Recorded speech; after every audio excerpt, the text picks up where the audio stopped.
海辺の笑顔はこの僕が守ります。いい波が来そうです。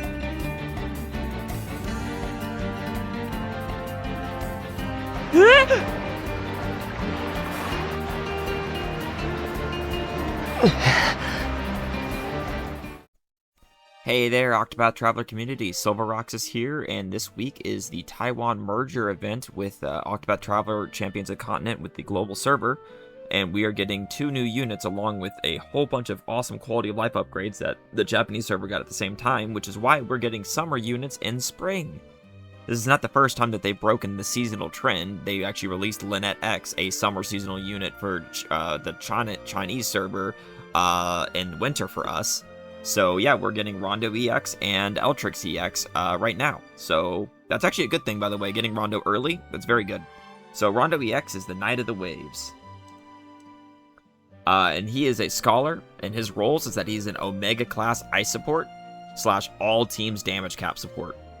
His special abilities is that he can massively supercharge ice magic with special buffs that give potency up, weakness exploits, and 150,000 damage cap for ice attacks specifically. He also can grant all allies an additional 100,000 damage cap for any attack. Preferred weapons would be Brilliant Tomes for damage cap for his lower hit count. Brilliant or Cosmic is fine for support roles for more customizable stats such as HP to boost his HP barrier. Preferred accessories would be damage cap if he's main DPSing in a pure ice team. As support, HP boosting accessories to boost his HP barrier if the ice potency up buff is needed. If only using for damage cap, if you have an extra buff extension accessory that works well for more turns of that. For his passive skills, his basic passive, his attack becomes an ice magic attack, and at the start of the battle, grant all allies icy waves for 3 turns.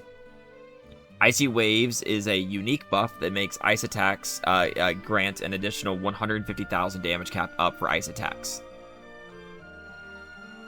His first passive is that if a front row ally has an HP barrier active, then grant them Icy Raging Waves. Icy Raging Waves is a unique buff that grants ice attacks an addition 100% potency up buff. This does not stack with other similar sources, so you can't use a Solon ult on top of this to get even more potency up. His 3-star passive is that when a front row ally exploits a weakness, they perform a follow-up that implants 2 stacks of ice weakness on all enemies. If that ally also has Icy Waves active, then they perform a 1-hit AoE ice attack afterwards.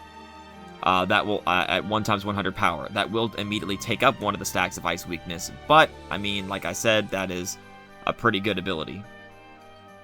His TP passive is that he raises the critical hit multiplier with ice attacks to 1.6 times from 1.25 times for the entire front row. And if a front row ally is at max HP, grant them the ability to crit with magic. Onto his skills. For his base kit, he has a 3-hit single target ice, and if self has Icy Waves, inflict 15% ice res down for 2 turns. Then he has a 2-hit AoE ice, that if self has Icy Waves, inflict 15% magic defense down for 2 turns. Then he has a grant front row and HP barrier equal to 5 to 20% of own max HP. Then grant front row Icy Torrent for 2 to 5 turns. And Icy Torrent is a unique buff that makes all ice attacks, excluding ice attacks from the attack command, can now exploit sword, dagger, tome, light, and dark weaknesses.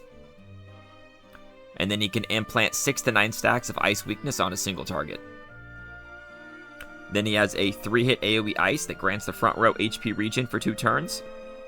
And if self has Icy Waves, it becomes a 4-hit AoE instead. His 4-star skill is that it's a 4-hit single target ice that inflicts 15% ice resistance down for 2 turns. If self has Icy Waves, it becomes a 6-hit single target instead.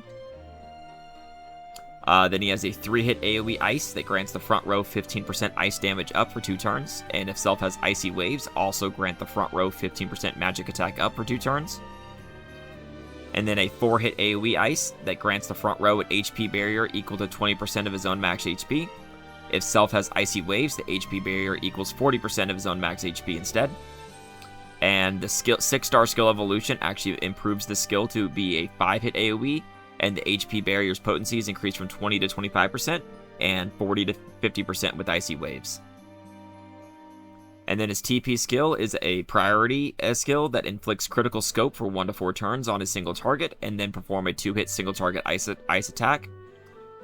Critical scope makes all damage taken will be critical hits on that target for the duration of that debuff. Very good, especially considering that he gives a 1.6 times multiplier for ice attacks, which is really strong. For his EX skill plus ultimate technique, this is what you're here for. The EX skill has 2 total uses unlocked from turn 3 onwards.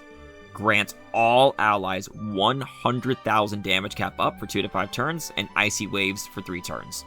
So this is the only way to regenerate Icy Waves on your team for ice attacks, but the main reason to use this skill is because it is the 100k damage cap up for 2 to 5 turns on all allies, front and back row. The skill is simply amazing and makes him useful in literally every team ever if you need more damage cap. If you can find a way to slot him in, you can literally throw this out and get it in just so much extra damage cap just by existing. And if you're using him in, say, like a rainbow team, the Icy Wave still comes in handy because Zerk and Oswald do hit ice a little bit, so that those attacks will get all that extra cap on those attacks specifically. So it does matter. Onto his ultimate technique. It is a damage class ultimate called the Straight Aerial. It is a priority AoE 5% magic defense / ice res down for 3 turns, and then do a 2-hit AoE ice with plus 10,000 damage cap. At ultimate level 10, it scales to 10% debuffs and 50,000 damage cap. And at ult 20, it scales to 15% debuffs with 100,000 damage cap up. At ultimate 20, it's 30% charge per BP, 60% charge with AU, meaning it takes 6 BP to fully charge, 3 BP with AU. 200% gauge activation is Super Burst. This ult gains a bonus stackable 50% potency up to its damage.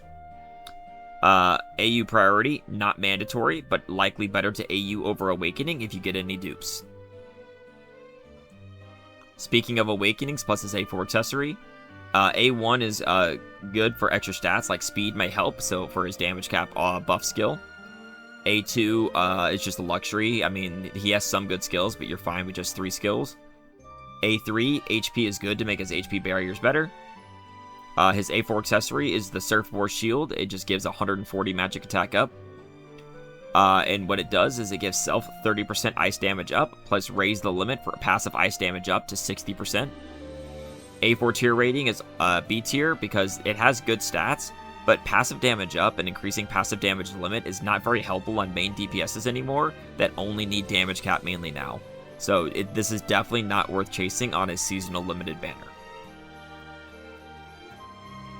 For an optimal skill loadout, for skill 1, I would take his 4-hit AoE Ice that also grants front row HP barrier. Skill 2, the priority critical scope debuff skill. Skill 3, the 3-hit AoE Ice that also buffs the front row ice damage and magic attack. Skill 4, if you do have A2 or you want to swap it around, the front row Icy Torrent for pure ice teams. And if you're not running a pure ice team, another option would be the 4 to 6 hit single target ice, so it gets some more shield shaving options as well.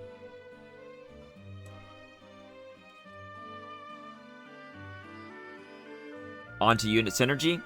Rondo EX can work on all teams as a damage cap support with the current best all allies damage cap buff in the entire game.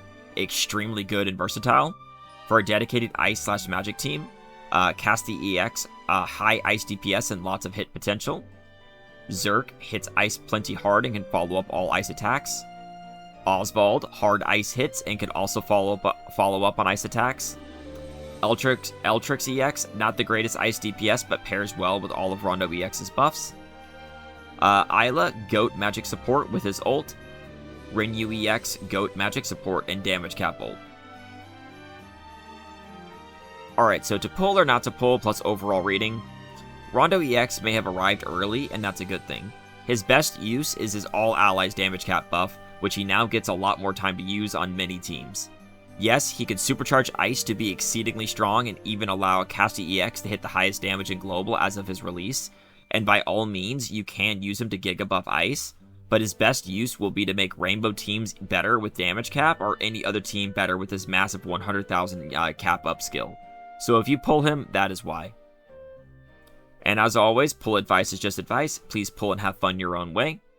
But for tier 4 free to play, this is a good addition to all your teams, but if low on rubies for Aviette, Final Fantasy VI collab, and Sacred Hearts coming, he isn't mandatory by any means, but is a very solid pickup, so do consider where you are in your account and see if you think it's worth going for him or not.